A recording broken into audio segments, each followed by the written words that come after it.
Yo, what's up people of the internet? Hope y'all are having a lit ass day. If you're new around here, press the subscribe, and if you like the video, press the like button. It would go a long way and I'd really appreciate it. Hope everyone's having a fantastic day. And if it's not fantastic, I hope it gets better, man. And hopefully after this one it'll be fantastic. You know what I'm saying? But anyway, speaking of getting, shall we say, better, Blizzard has just released their latest free-to-play title in Overwatch 2. Another FPS that wants to be as big as Fortnite so badly, they're willing to go free-to-play and put all their best heroes behind paywalls. Hell yeah. Now this is what we call power to the players right here, motherfuckers. Anyway, Overwatch 2. With a title like that, it must be a sequel to the original Overwatch, right? However, for all we know, there never was an Overwatch 1, because if you can't play it anymore, and if you go to the page, it says to go to fucking Overwatch 2 or something like that. I don't know, I didn't have the game. But it's just Overwatch 2 now. Overwatch 1 became Overwatch 2. The sequel became the prequel. So basically, what I was thinking of was, oh fuck, I can't believe you've done. I feel like Overwatch won't be the last game to pull this shit with their games. You know, next thing we know, fucking Halo 5 will become Halo 7, and so on. Fucking Halo 8's gonna become fucking Halo 1, just fucking reintegrated. Who fucking knows anymore? I mean, shit, that's what Activision's already doing with Call of Duty. They're basically integrating all their games into one game. I mean, fuck, or at least one system. Shit. You can't keep getting away with this!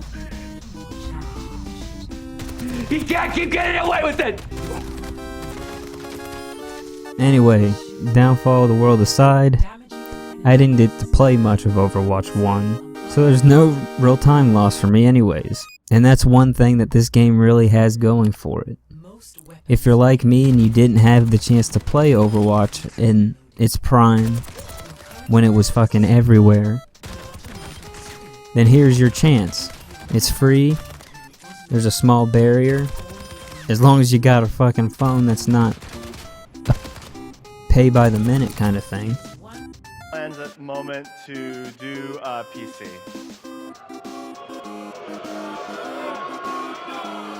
Do you guys not have phones? Yeah, you guys all have phones, right? And albeit with the free-to-play model attached to it. Anyway guys, rambling on aside, if you go on to like the video, drop a Lizzie down below, and leave a comment with any feedback you may have. And without further ado, I present you with the Overwatch 2 experience.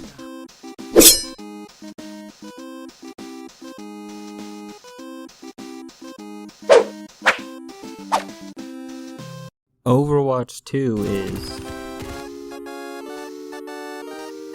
Overwatch 2 is... Fuck.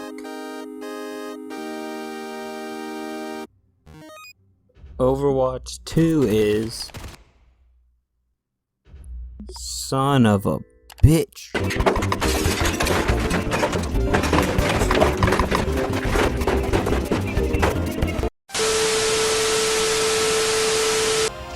Overwatch is a game published by Blizzard that popularized the hero style of genre of FPS that we see in so many other games today. Games like Call of Duty tried their hand at this with Black Ops 3, and another popular free-to-play game known as Apex Legends also has a variation of this same system in their game. However, Overwatch was among the most popular at the time, before Apex Legends had to come and take a big stinky poo on that parade. You couldn't get enough of it.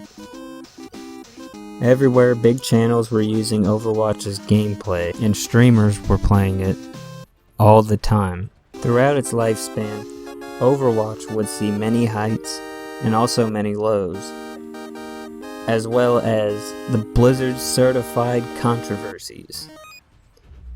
I always thought the game was fun to watch, but I was never very good at it. You could never tell what the fuck was going on. It seemed like there was always so much going on in a short amount of time. But the game was always colorful. Plus, I couldn't bring myself to pay $60 for a game that I had to be online to play to enjoy.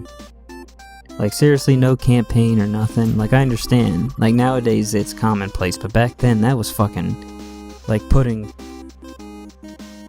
fucking pineapple on pizza. Like, what the fuck are you doing?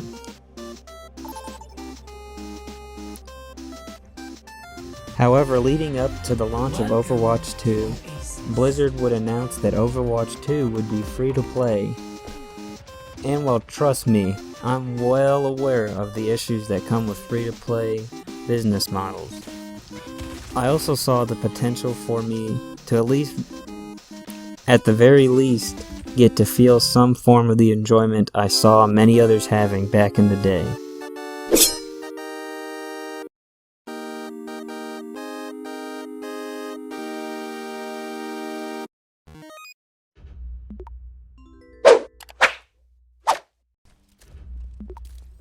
Starting off on the more positive side of things, I'd like to start off by saying I am in no way an expert on the game.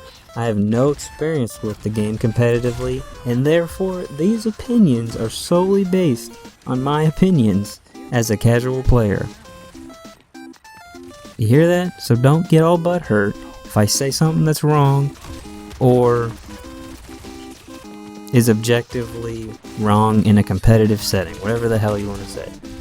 Unfortunately, while I know I said I didn't want to start negatively, I feel like I should address the fat ass in the room and say that yes, this is a free-to-play game, and with that title, it also comes with its free-to-play issues. Not to mention, if you don't have a phone, don't think you'll be playing Overwatch 2 anytime soon. Oh no. Actually, that's far from the case. Because you see, Blizzard has this thing where they don't like people who aren't up as cool as they are. So they make having a phone a number one must-have to even enter the game. Even the game is saying, save my soul. You know, SMS? Nah. So it looks like we're already off to a great start, right? Alright, all joking aside, how does the game play? Not to be confused with gameplay, but how does the game play? Well, it's still Overwatch. Each hero fits into one of three classes, either tank, DPS, or support. Like I said, I have very little knowledge of these style of games, so to be honest, I chose the ninja guy Genji purely for the fact that who the fuck doesn't want to be a fucking ninja? If you're like me, you'll quickly realize you can't just run and gun your way through the game and expect to do well. Each role has a very key role to play in ensuring the team is led to victory. With my limited knowledge, I've been able to conclude that tanks focus more on controlling the objective and creating space between the objective and the enemy team. DPS, as it implies, is focused on dealing damage as quickly as possible. However, they do not have nearly as much health as the tanks do, so if you're not careful, you're gonna get your fucking ass wrecked over and over again if you just keep fucking running out there like a dumbass. It's like trying to sneak a peek into Patrick's secret box. Good thing you didn't pull the secret string opening the secret compartment of my secret box, revealing one embarrassing snapshot of SpongeBob at that Christmas! It's fucking impossible if you make even the slightest mistake. However, that's also where the supports come in, who focus on healing the team and ensuring that the team is able to come out of gunfights on top.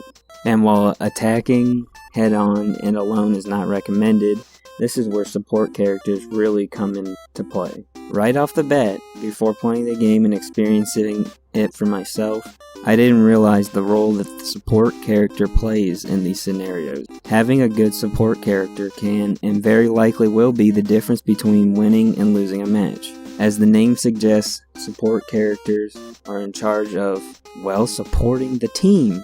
They typically do as much damage as DPS characters, or sometimes even significantly less depending on which support character you choose. But they offer heals and offer status effects that can buff your team or debuff the other team, making it easier to secure kills. I truly must commend the people who dedicate their time to playing these roles, because my attention deficit ass can't wait around and just sit there healing the team, and can't just sit there and help the other guy out. I'd rather be blowing shit up or firing off headshots with a bow, throwing ninja stars or something. I just don't have the patience for that kind of shit. So remember, if you know somebody who plays a support character, give them a hug every once in a while, because they're risking their sanity for the enjoyment of all the other players. We'll go ahead and add another point to Blizzard for their character design choices. Each character is statically different and pleasing to someone out there.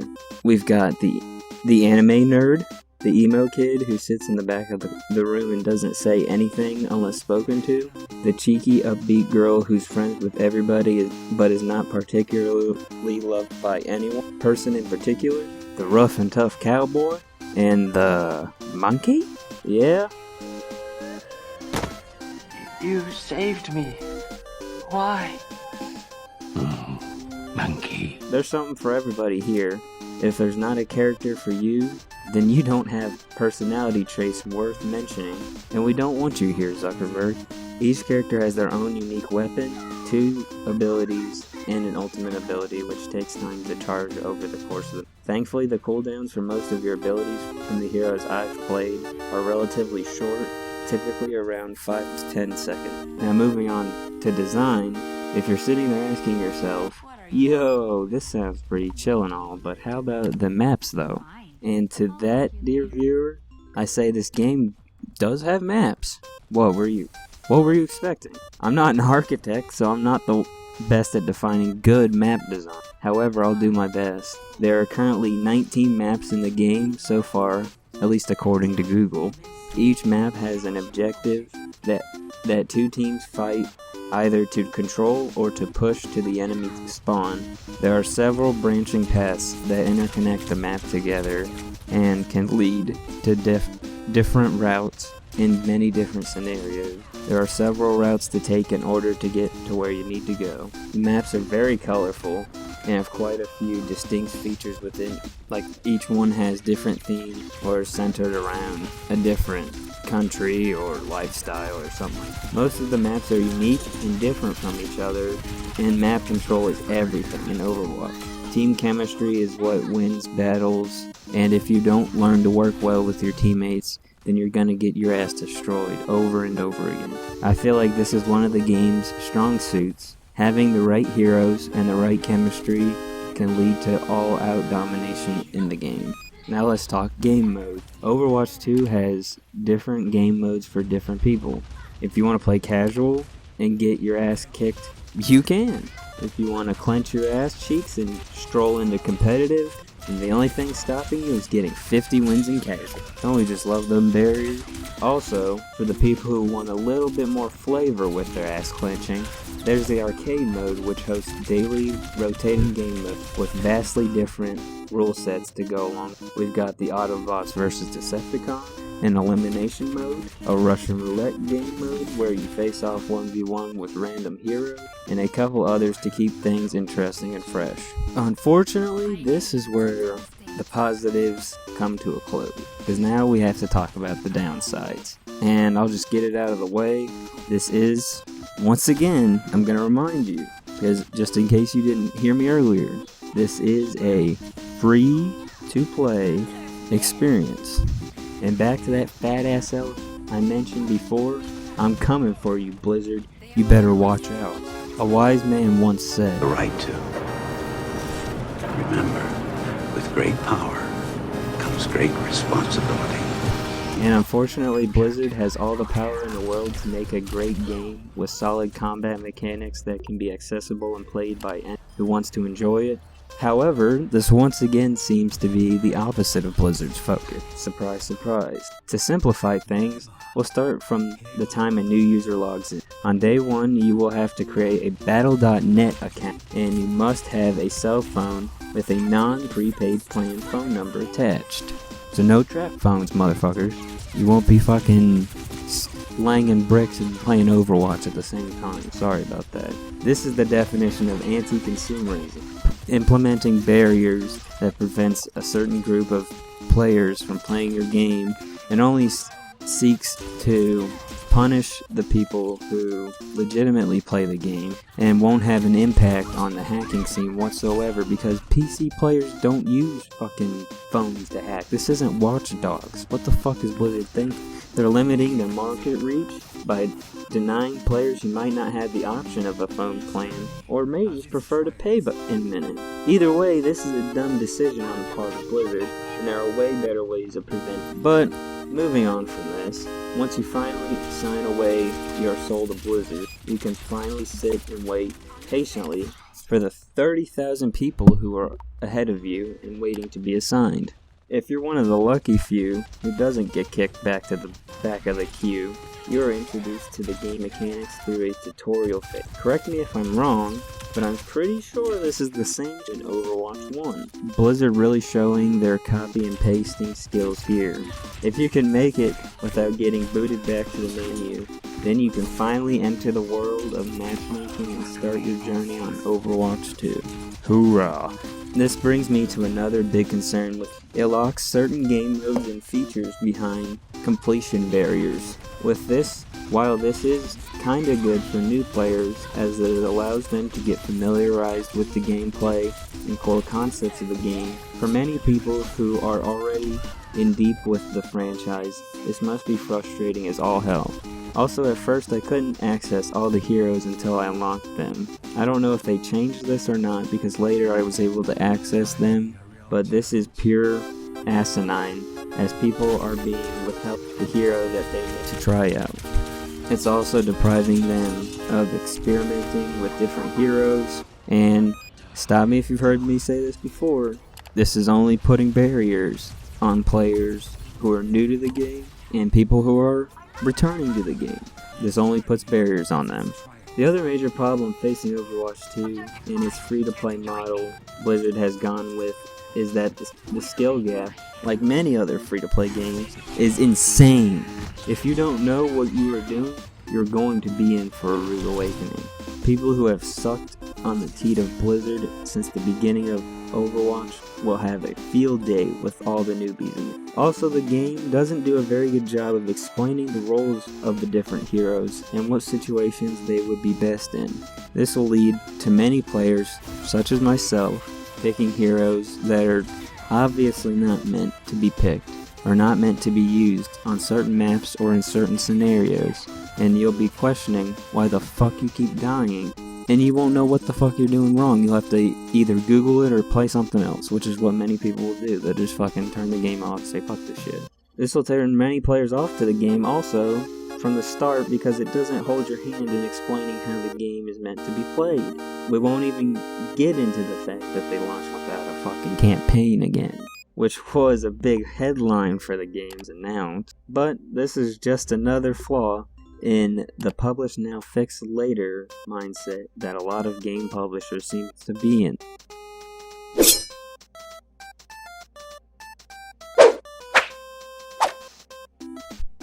Wrap things up in a not so nice smelling bow, we have reached the verdict for the video. And to be honest, like many free-to-play games, Overwatch 2 does very little to innovate and expand on the concepts they developed in Overwatch 1. It's clear they saw dollar signs with the free-to-play model and decided to take one of their biggest franchises and stamp it with the shit seal of approval. To be honest, as a player who played very little of Overwatch 1, and as someone who quote-unquote sees the harm in the free-to-play model and doesn't usually indulge in it, this is an alright experience. I wouldn't have paid $60 back then, and I wouldn't have now. So, it being free at the moment allows me to play the game and enjoy the core of the gameplay and its mechanics, as well as its numerous characters to choose from, without a problem. I don't have to fucking pay $60, and I can play the game. However, even this has its downsides, because I am unfamiliar with map control, hero synchronization, and the other many in-depth mechanics that Overwatch is known for. This allows for more experienced players to dominate most of the time, as they are more familiar with the hero mechanics in the game. as well as key positions to hold in order to dominate the flow of the battle. And unfortunately, this model does not suit new players very well, or in the slightest as a matter of fact, because players who just want a new free game to play that's centered around first-person shooter combat will more likely be put off by the core gameplay loop and the team-oriented combat over the running of traditional shooters. And also, the requirement to create a Battle.net account and also have a phone number that isn't a prepaid plan is some of the fucking worst, fucking stupidest things I have ever heard of. And it's one of the stupidest requirements that is supposed to be something that is something for entertainment. And it's one of the worst things I've ever had the displeasure of participating in. Like, imagine if you went to go get hired at McDonald's or something, and they told you, nah, sorry about that, you can't work here. You didn't download our app, dumbass. Oh, you need this job to afford a phone to download our app? What are you, poor? As much as I'd like to say nobody should play this game, and you're a fool if you do, I feel it would kinda be a shit in the face of the people who I'm sure worked their ass off to at least make a game that has a very solid foundation. It also has great mechanics, great characters, and great character dynamics, as well as great map and other great parts of Overwatch. However, I cannot sit here and say Overwatch 2 was the sequel that was needed. Like I said, there is a great core and a solid foundation, but there were things that were mostly here in Overwatch 1. And other than a few characters, a few maps, and once again, the free-to-play business model, Overwatch 2 does very little to build off the foundation of Overwatch 1, and we're left with what almost feels like the light version of Overwatch. No, not light like a light bulb, but light as in light. Like, you remember when you could play Minecraft for free, but it has watered down features and wasn't really Minecraft? Or a free version of an app with ads that if you pay for removes them? This just feels like they were sitting there and were like, hey, Overwatch still has something of a decent reputation with fans, right? Well, what if we gave everyone the finger and decided to put a battle pass in there? They'll fucking really like that. All the kids like Fortnite, right? Well, all we have to do is put a battle pass in there and we've got our hit. Well, we have a battle pass too, guys. My final stance on Overwatch 2 is it's a good time when it is, and when it's not, boy does its flaws show. But it is. I'm just here to put it blunt, and they burn one too. If you enjoyed the video, once again I ask you to do me a solid and hit the like button, subscribe, leave a comment with the word FAT if you made it this far. Tell your friends, tell your family, and yeah, till the next sesh, I'm out. Peace.